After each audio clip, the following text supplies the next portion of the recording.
نحمده ونصلي على رسوله الكريم أما بعد فأعوذ بالله من الشيطان الرجيم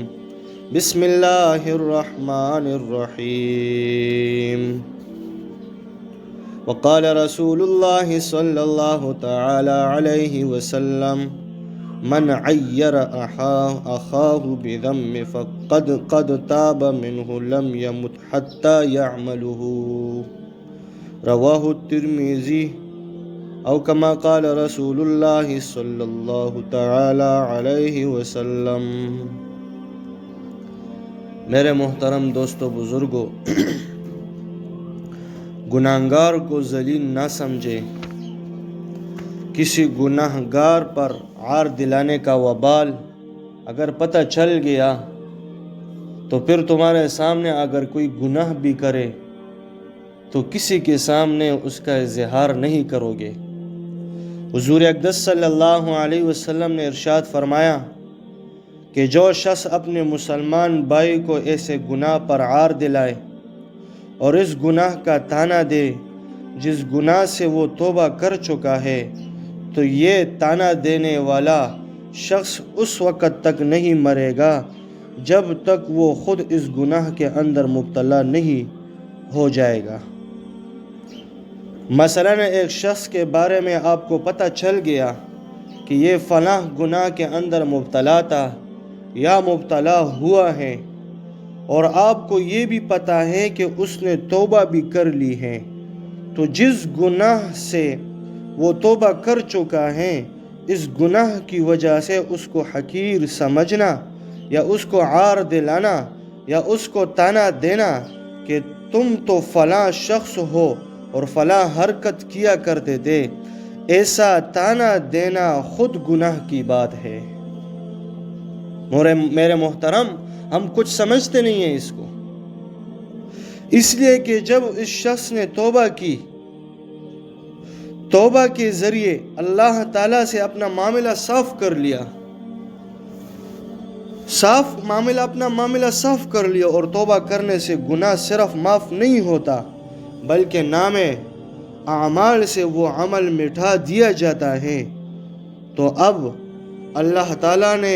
تو اس کا گناہ نام اعمال سے مٹھا دیا، لیکن تم اس کو اس گناہ کی وجہ سے حقیر اور ذلیل سمجھ رہے ہو یا اس کو طعنہ دے رہے ہو اور اس کو برا بھلا کہہ رہے ہو۔ یہ عمل اللہ تعالیٰ کو بہت سخت ناگوار ہے۔ گناہگار ایک بیمار کی طرح ہے، یاد رکھو میرے بھائیوں، گناہگار ایک بیمار کی طرح ہوتا ہے۔ یہ تو اس شخص کے بارے میں ہے، یہ تو اس شخص کے بارے میں ہے جس کے بارے میں آپ کو معلوم ہے کہ اس نے گناہ سے توبہ کر لی ہے، اور اگر پتہ نہیں ہے کہ اس نے توبہ کی ہے یا نہیں، لیکن ایک مومن کے بارے میں یہ احتمال تو ہے کہ اس نے توبہ کر لی ہوگی یا آئندہ کر لے گا۔ اس لیے اگر کسی نے گناہ کر لیا اور آپ کو توبہ کرنے کا علم بھی نہیں ہے، تب بھی اس کو حقیر سمجھنے کا کوئی حق نہیں ہے آپ کو کہ آپ اس کو حقیر اور ذلیل سمجھے۔ کیا پتہ کہ اس نے توبہ کر لی ہو۔ یاد رکھے میرے بھائیوں، نفرت گناہ سے ہونی چاہیے، گناہگار سے نہیں۔ نفرت معصیت اور نافرمانی سے ہے، لیکن جس شخص نے معصیت اور نافرمانی کی ہے اس سے نفرت کرنا حضور اقدس صلی اللہ علیہ وسلم نے نہیں سکھایا ہمیں، بلکہ وہ گناہگار ترس کھانے اور رحم کے قابل ہے کہ وہ بیچارہ ایک بیماری کے اندر مبتلا ہے۔ جسے کوئی شخص کسی جسمانی بیماری کے اندر مبتلا ہو تو اب اس شخص کی بیماری سے تو نفرت ہوگی، لیکن کیا اس بیماری سے نفرت کرو گے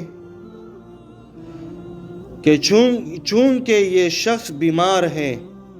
اس لیے نفرت کے قابل ہے؟ ظاہر ہے کہ بیمار کی ذات قابل نفرت نہیں ہے، بلکہ اس کی بیماری سے نفرت کرو میرے بھائیوں، اس کو دور کرنے فکر کرو، اس کے لیے دعا کرو لیکن بیمار نفرت کے لائق نہیں، وہ تو ترس کھانے کے لائق ہے کہ یہ بیچارہ اللہ کا بندہ کسی مصیبت کے اندر مبتلا ہے۔ کفر قابل نفرت ہے، نہ کہ کافر۔ حتیٰ کہ اگر کوئی شخص کافر ہے تو اس کے کفر سے نفرت کرو، اس کی ذات سے نفرت مت کرو، بلکہ اس کے حق میں دعا کرو کہ اللہ تعالیٰ اس کو ہدایت عطا فرمائے، آمین۔ دیکھیں میرے حضور اقدس صلی اللہ علیہ وسلم کو کفار کتنی تکالیف پہنچایا کرتے تھے۔ آپ پر تیر اندازی ہو رہی ہے، پتھر برسائے جا رہے ہیں، آپ کے جسم کے کئی حصے خون سے لہو لہان ہو رہے ہیں، اس کے باوجود اس وقت زبان پر جو کلمات آئے وہ یہ تھے کہ اللہم اہد قومی فإنہم لا یعلمون، اے اللہ میری قوم کو ہدایت عطا فرما کہ ان کو حقیقت کا پتہ نہیں ہے۔ یہ دیکھے میرے بھائیوں کہ ان کی معصیت، کفر اور شرک اور ظلم اور زیادتی کے باوجود ان سے نفرت کا اظہار نہیں فرمایا، بلکہ شفقت کا اظہار فرماتے ہوئے یہ فرمایا کہ یا اللہ یہ ناواقف لوگ ہیں، ان کو حقیقت کا حال کا پتہ نہیں ہے، اس لیے میرے ساتھ یہ لوگ ایسا برتاؤ کر رہے ہیں، یا اللہ ان کو ہدایت عطا فرما۔ آپ صلی اللہ علیہ وسلم نے دعا کی ہے، اس کے کفر سے نفرت کیا، لوگوں سے نفرت نہیں کیا۔ لہذا جب کسی گناہ میں مبتلا دیکھو، کسی کو اگر دیکھ لے کہ وہ گناہ میں مبتلا ہے تو اس پر ترس کھاؤ اور اس کے لیے دعا کرو اور کوشش کرو کہ وہ اس گناہ سے بچ جائے، اس کو تبلیغ و دعوت کرو، لیکن اس کو حقیر نہ جانو۔ کیا پتہ اللہ تعالیٰ